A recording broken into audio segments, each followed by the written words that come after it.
Hello everyone, my name is Sarah and I am a social work major.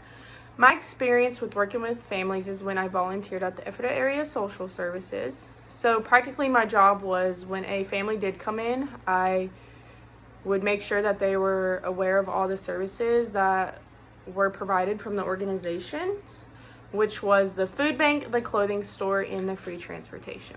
So when a family did come in, they would usually check in because they did have to have an appointment for the food bank.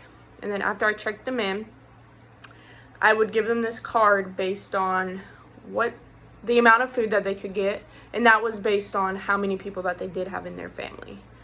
And then they were usually given 30 minutes to shop and then had the option to go to the clothing store if they wanted to. And then after they left, before they left, I would make sure that they were scheduled to come back next month to the food bank or the clothing store, but that was optional because they were allowed to use the food bank once a month. And then another popular service that they had was the free transportation. A lot of families did use that. Families mainly used it to go to doctor's appointments, food banks. Kids needed to be driven to school in the morning because parents had to go to work. So that was a very popular one.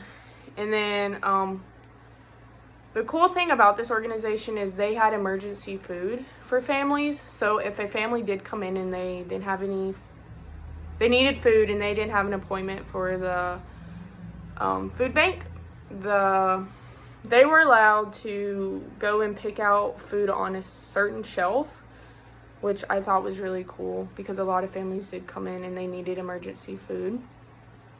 And then I also volunteered at the Clare House in Lancaster. I really didn't work with the families. I more so babysat the kids while the families were in like counseling or doing stuff that they needed to do personally. So I look forward to learning more about families this semester and meeting everyone, even though it is on video.